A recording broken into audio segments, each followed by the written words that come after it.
At the annual conference of Penguin Technology, I had intended to announce my relationship with the CEO's girlfriend in front of everyone. Her long-lost first love stood up from the audience and, with pride, said, "Grace, I can finally stand by your side openly." Grace, my girlfriend, gave no explanation. Instead, she smiled and embraced him, introducing him to everyone. "This is Oscar, who will be the chief scientist for our latest quantum computing project." The applause was thunderous, and everyone was congratulating this perfect couple. Grace noticed my emotionless face and quickly gave me a subtle glance. "Bruno, don't look like that. Do you have an issue?" I gently nodded, then threw the chief scientist's badge into the trash can right on the spot. "Of course I have an issue. Since Professor Oscar is so outstanding, why don't we just hold the wedding today and make everyone happy?" Chapter 1. Everyone was stunned when they saw me throw away the badge. After all, over the years, I had poured my heart and soul into the quantum computing project, even to the point of developing serious health issues. But soon, it seemed everyone understood what was going on,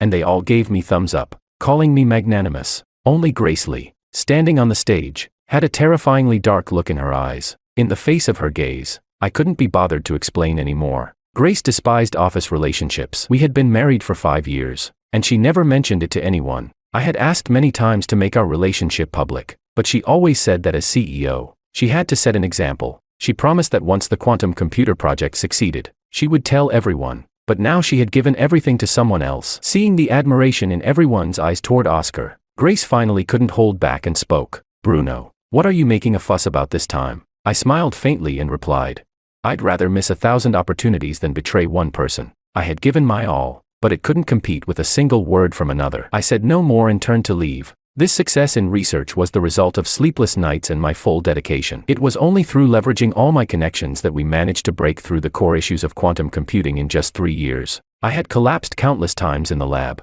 and all of it was for her glory today. Now, my heart was as cold as ashes, and I had no intention of helping her or anyone else anymore, though the project was nearing completion. Even if I gave Oscar 5 more years, with his theoretical, armchair approach, he'd never be able to finish what was left. I walked to the underground parking lot and got on the small electric scooter that Grace, in her great generosity, had bought for me. I couldn't help but bitterly smile. For 5 years, the company's finances had been in her hands. I had asked countless times to buy a car, but she always refused. "The company already provides a car. Why waste money? Are you trying to keep up with others?" But for 5 years, she had never let me ride in her car, citing the need to avoid suspicion. I had no complaints, thinking she was just being considerate of the company. But the day Oscar returned to the country, she immediately bought him a Porsche. And that's when I understood. It was all because she didn't have me in her heart. My heart was dead, and just as I was about to leave, a brand new Porsche blocked my path. Oscar rolled down the window, his face filled with disdain. "Bruno, with your pathetic appearance, do you really think Grace will acknowledge you? It's laughable." Luckily, it was me that Grace announced today. "If it were you, the entire tech world would be laughing their heads off." He mocked me from his high horse. This was his usual tactic: provoke me, then play the victim, trying to create a rift between Grace and me. In the past, most of our arguments had been instigated by him. Now, I couldn't be bothered to engage. The next second, Grace rushed out, and Oscar immediately swerved the steering wheel, crashing the car into a nearby pillar. "Bruno, I'm sorry, I didn't see you here. I know you're upset that I overshadowed you, but you shouldn't have blocked my way. If anything happened, I'd feel guilty for life." He quickly got out of the car, pretending to apologize. I didn't want to waste time arguing, so I tried to leave on my scooter, but Grace kicked me to the ground. "If you want to die, stay far away and stop bothering Oscar." If she had just looked at the security footage, she would know who was lying, but she refused to look. In that moment, my heart turned to ash. Oscar pretended to help me up,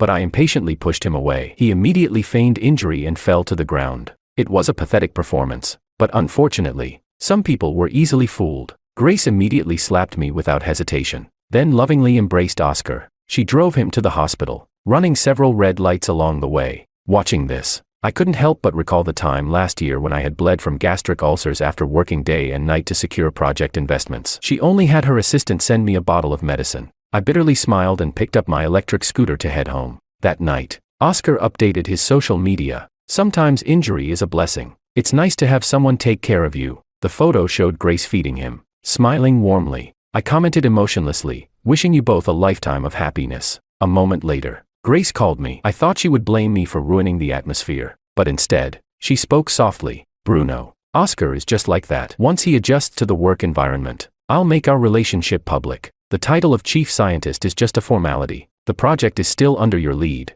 and you're still in charge behind the scenes. I gave a cold, indifferent She had been playing this game for 5 years, slap me once, then offer a sweet treat. I was tired of it now. Sensing my indifference, she paused for a moment before saying, I've prepared a gift for you in the drawer. Consider it compensation. Please, don't make a scene. I opened the drawer and found a beautifully wrapped gift box, clearly labeled, for Oscar. So, it was for someone else. No wonder she seemed so guilty. I didn't say anything more and hung up the phone, too lazy to even open it. I threw the gift box into the trash. Then I took out my phone and called Mars Technology, a company that had been courting me. I've made my decision. I'll join next month. Chapter 2. Mars Technology, as a global leader in quantum computing, had been throwing me olive branches for years. Each offer was better than the last, but I had never wavered because I wanted to stay by Grace's side. On the phone, they promised me the position of vice president of RD, along with stock options, a villa, a luxury car, and everything else. A chill ran through me. In 5 years of marriage, I had received less attention from Grace than I did from a stranger company.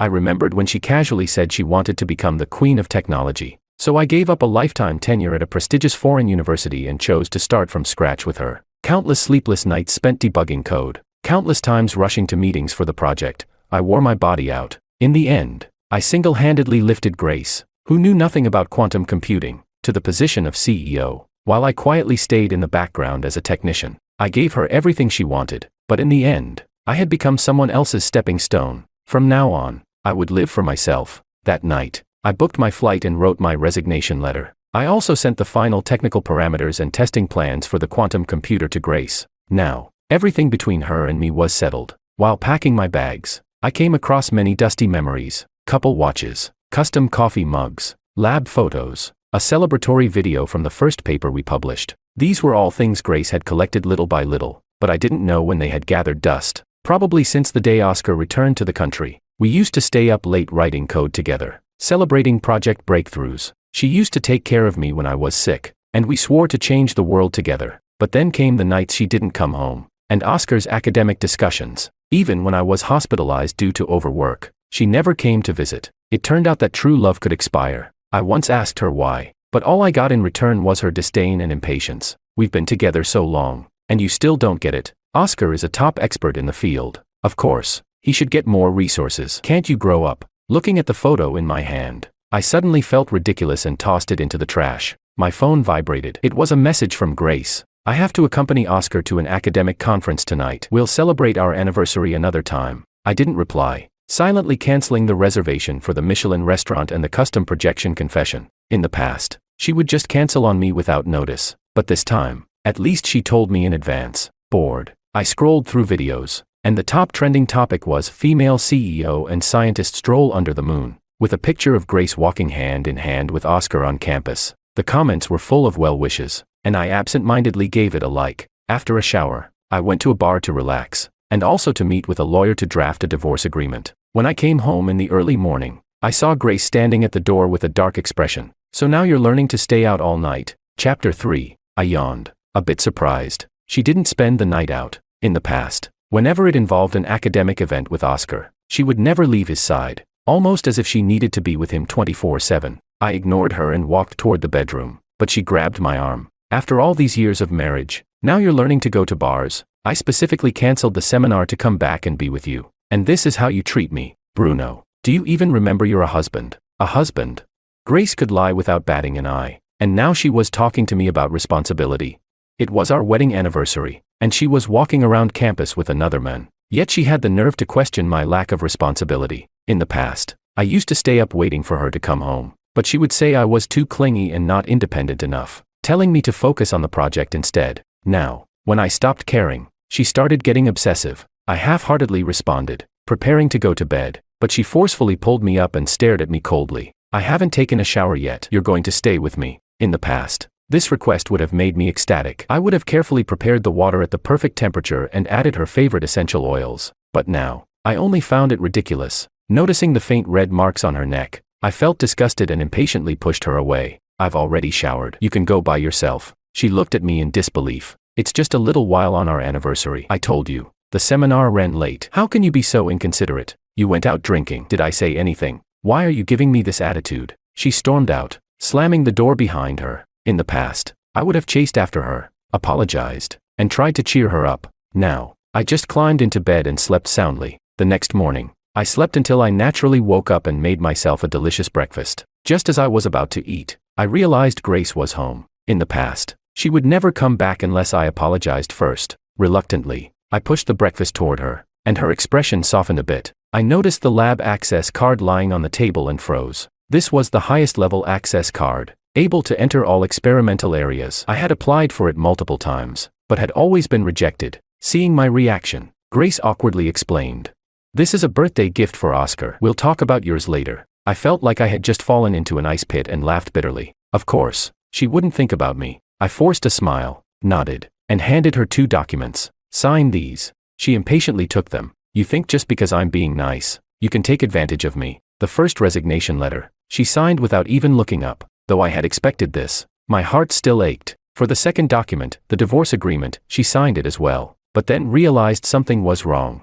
Grace's expression changed dramatically as she threw the divorce agreement at me. "Bruno, you think you can threaten me with divorce? You think I won't sign it? Fine, I'll sign it for you. Is that what you wanted?" Chapter 4. I calmly said, "Thank you." Seeing my indifference, Grace became even more furious. "I'm giving you one last chance. Rip up the divorce agreement, and I'll pretend nothing ever happened." I ignored her and quietly put the agreement away. Grace trembled with anger. "Fine, Bruno, you've got guts. Don't come crawling back in a few days begging me to reconsider." With that, she slammed the door and left. She was sure I would chase after her, like I always had before, to make amends. But this time, she was wrong. I shrugged and rode my e-bike to the lab to collect my personal belongings. As I arrived downstairs, I saw the research building surrounded by reporters and crowds. After asking around, I learned that Oscar, in an attempt to rush a paper for publication, had skipped the final safety tests and launched the quantum computer. As a result, several financial institutions' data systems crashed, causing massive losses. It seemed they never bothered to read the testing plan I sent. This was the result of their own reckless actions, but it was no longer my concern. Oscar, surrounded by the reporters, saw me and immediately shouted, "He's the main person responsible for the project. The data security incident is his fault." I turned to leave, but Oscar blocked my way. "Running away after causing a mess? It's not going to be that easy. Bruno, do you even care about the clients who trusted our technology?" His words were full of righteous indignation, and the crowd around us was getting stirred up. "People like this fraud should be jailed. Compensate us. If you don't give us an explanation today, don't even think about leaving." Grace stood next to him, but she didn't even acknowledge my predicament. At that moment, I was utterly disillusioned. I looked at Oscar and pulled out the press conference video. At the press conference, Chairman Lee specifically said that you, Professor Oscar, were the chief scientist. Now that something went wrong, you're trying to shift the blame onto an ordinary employee. Do you think we, the workers, are just scapegoats? This immediately ignited the anger of the researchers around us. Exactly. It was clearly stated that Professor Oscar was in charge. Now that something went wrong, they want to pin it on us. Are we researchers just pushovers? In the heat of the moment, some people started digging up evidence online, and even someone called the police. Grace panicked and quickly tried to explain. "Everyone, please calm down. We will give you an explanation." She then turned to me. "Bruno, did you sabotage the system in the final stages because of jealousy? Could you really do something like this?" I smiled but didn't speak. She became even more agitated. "You need to fix the system right now, or I'll fire you." I shrugged. "Why should I?" Grace stood her ground. "Because you're an employee of the company, and it's your responsibility. You've been part of the whole project. You have an obligation." I smiled and shook my head, tossing the resignation letter she had signed in front of her. "Sorry, I'm no longer an employee of your company." Chapter 5. Grace stared at me in shock. "Impossible. When did I ever approve your resignation? Without my permission. How dare you resign on your own?" I sneered. She was always like this, used to giving orders, taking it for granted that I would revolve around her forever. After 5 years of marriage, she had never treated me as an equal partner.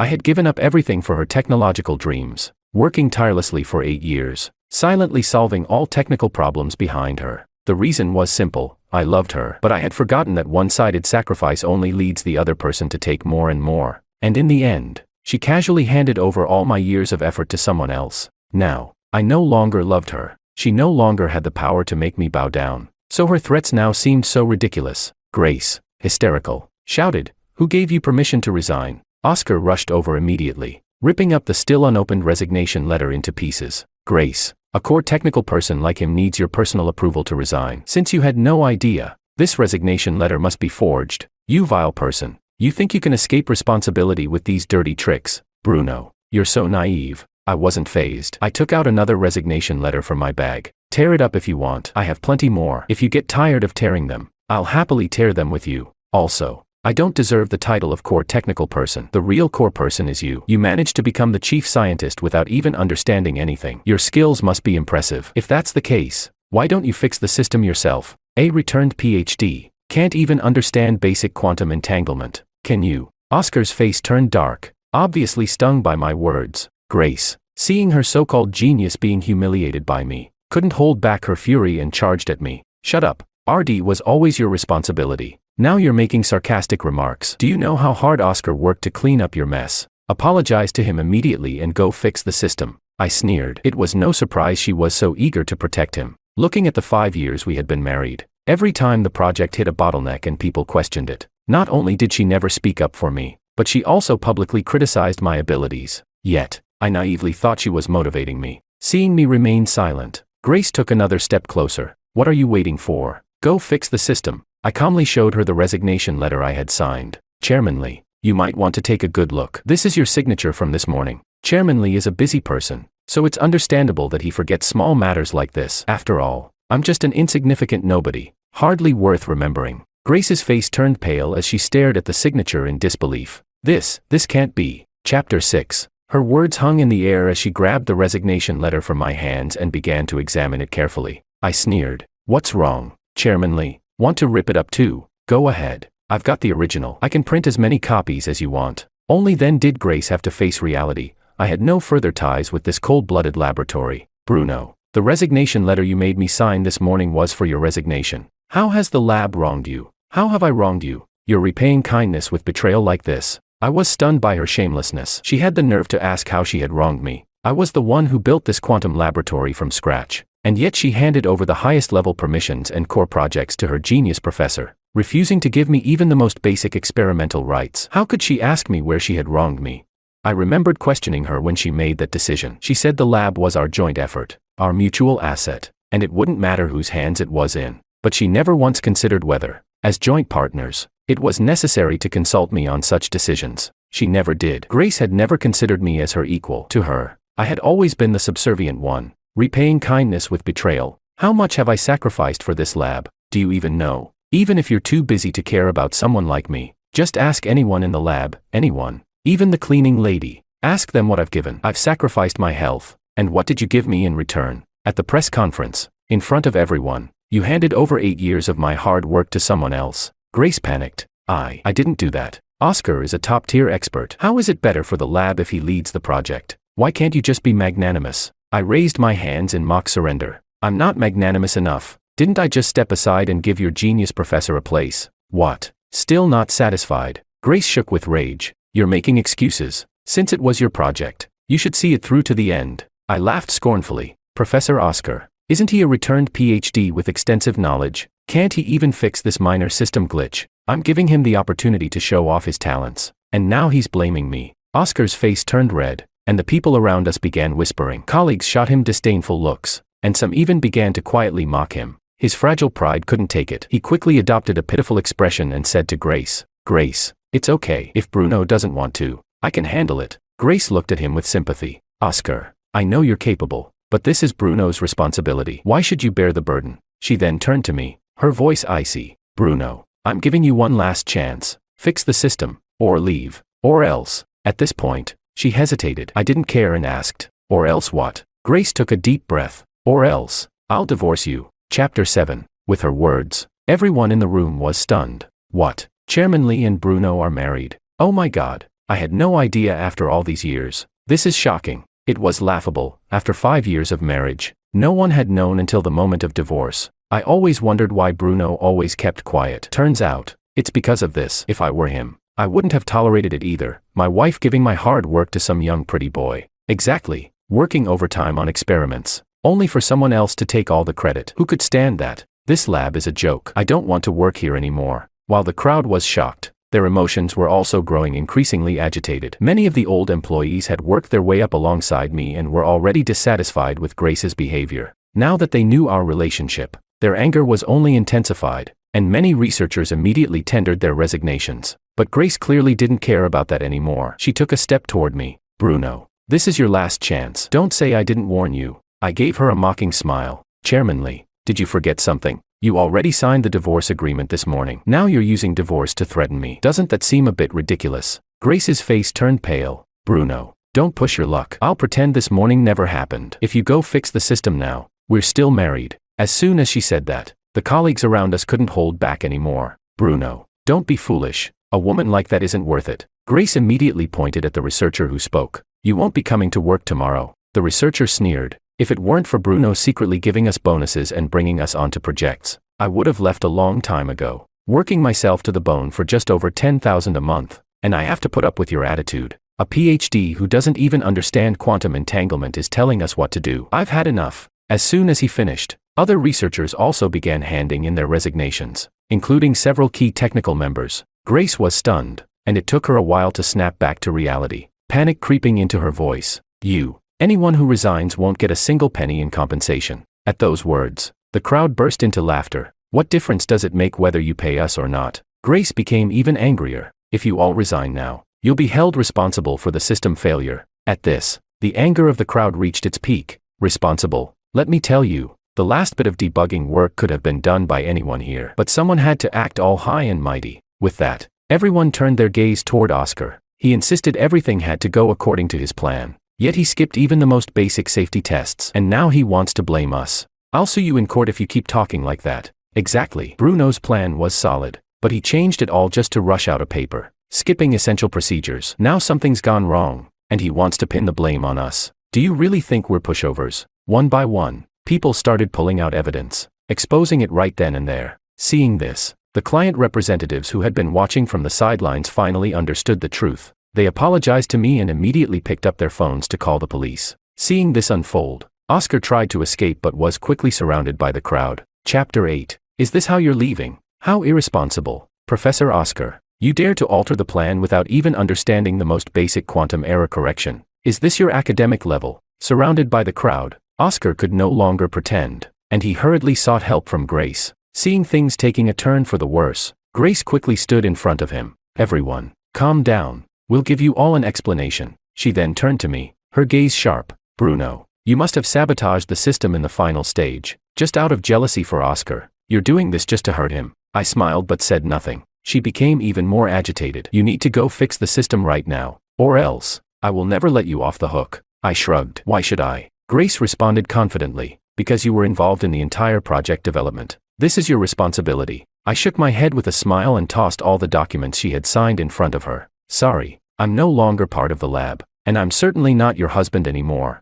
Grace was stunned, grabbing the documents in a frenzy. Bruno, you're doing this out of revenge. I turned and walked away, but this time she couldn't stop me, as the police had already arrived. After cooperating with the police, giving my statement, and providing evidence to prove my innocence, I was soon released from the police station. Even though Grace tried every possible way to stop me, it didn't change anything. As per the divorce agreement, I legally claimed half of the lab's assets. The remaining portion, Grace had to sell off to compensate the victims. In the end, everything settled down. Grace tried to pin all the blame on Oscar, thinking that would save her from the consequences. But the law is equal for everyone. Oscar turned on her, and in the end, Grace couldn't escape the consequences. In the final moments when the police took her away, she was still desperately pleading. Bruno, I really love you. Please, save me. I don't want to be apart from you. Sadly, I had grown tired of hearing such lies. I left her with only 4 words. Never again. Never again. That was the best closure I could give to everything I had given.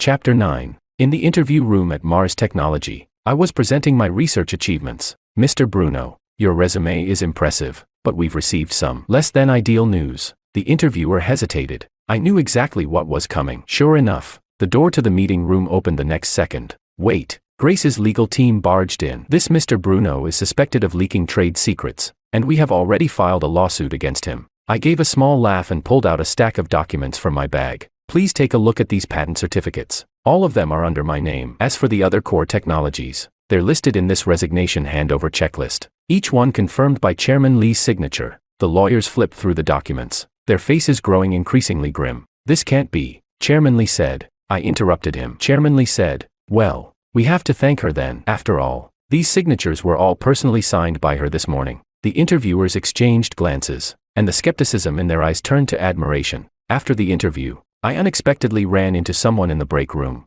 Bruno, is that really you? Looking up, I saw Daniela, my former university classmate, now the head of the quantum communications department at Mars Technology. It's been a long time. I nodded politely. She enthusiastically pulled me into a conversation. I heard you're joining our department. That's great. I've been following your research, your paper on quantum entangled states. I kept my distance politely and responded briefly. The past hurt had made me wary of any close relationships. Soon after starting at the company, I was assigned to a project competing against my old lab. Grace, with Oscar, came for a technical exchange that was actually just a show of force. Bruno, don't think that just because you've left the lab, you're going to succeed. We've been working on this project for a long time, Oscar said smugly. I couldn't be bothered, so I turned and walked away. What's wrong? Afraid to take on the challenge? Grace called from behind. I didn't look back. Let's wait for the results. 3 months later, our technical proposal completely crushed theirs in the evaluation. Watching Grace's sour expression on the news, I felt no sense of satisfaction. Just then, Daniela came over with a cup of coffee. What are you looking at? Nothing. I turned off the news. She gave me a thoughtful look. Do you know what I admire most about you? I looked at her, confused. You never care about other people's opinions. You're always focused on the research itself. That's what a true scientist is. Her words left me stunned. Yes, that's what I had been striving for all along, the true essence of research, not the hollow fame. Gradually, I rediscovered my original passion. I spent every day in the lab, discussing problems with Daniela and the team, completely immersed in the pure world of science. Finally, in one experiment, we made a breakthrough. Bruno, we did it, my assistant shouted excitedly. Looking at the stable data on the screen, I smiled, a smile I hadn't worn in a long time. At that moment, I realized that what truly heals you is not the obsession with the past, but the hope for the future. Daniela brought me a cup of coffee. This breakthrough is worth celebrating. I took the coffee from her, and for the first time, I didn't find the new environment so hard to accept. Chapter 10. Next, we have Dr. Lisa from MIT, who will share with us the latest applications of quantum computing in the financial sector. At the International Quantum Computing Conference, I was listening half-heartedly to the host's introduction, but then, a clear and bright voice rang out, making me look up. Traditional financial risk control models have significant flaws, and the parallelism of quantum computing can perfectly solve this problem. The woman on stage was not wearing any makeup, but she radiated an intellectual aura. What captivated me most was the spark in her eyes when she spoke about the technical details. It was pure academic passion, free from any utilitarian motives. During the QA session, I couldn't help but raise my hand. Dr. Lisa, you mentioned the quantum annealing algorithm. Does it have any issues with collapse when processing high-dimensional data? Her eyes lit up. This gentleman has asked a very professional question. In fact, we've already found a solution. After the session, she approached me on her own. Dr. Bruno, I've read your paper, and your insights into quantum entanglement are unique. I was somewhat surprised. I hadn't published much in recent years. She seemed to sense my confusion. It was one of your papers from university. I've been following your work ever since. The pure academic exchange made me relax unconsciously. In the following days of the conference, we often gathered to discuss issues, ranging from quantum computing to the philosophy of physics. She never mentioned anything about my past, as though she was only interested in my views on research. It wasn't until she told me she was returning to her home country that I realized I had started to subconsciously look forward to our conversations. This feeling was dangerously unfamiliar. Bruno, I'm heading back home. Before she left, she invited me for coffee. Good luck on your journey, I replied, pretending to be calm. She smiled. Do you know what I admire most about you? Your talent, I joked. No, she said seriously. It's your sincerity. Despite everything you've been through, your love for research has never changed. That kind of purity is rare. I was stunned. It seemed she knew everything. You investigated me? I asked. No, she replied softly. It's just that the academic circle is small. Then she added, but I prefer to trust my own judgment. Her words touched something deep within me. 2 months later, she returned to work in her home country. Our relationship blossomed naturally, with no forced effort. I like the way you focus, she said, and I like your honesty. Even knowing my past, your past shaped who you are today, she said, looking at me earnestly. And I only care about the person you are now. At that moment, I suddenly understood. True healing doesn't come from forgetting the pain, but from meeting someone who understands you. She didn't need me to be perfect, nor did she care about my past. She simply stood by my side quietly, making me believe again that pure feelings truly exist in this world. It turns out, letting go of the past is that simple. You only need to meet someone who makes you willing to start over.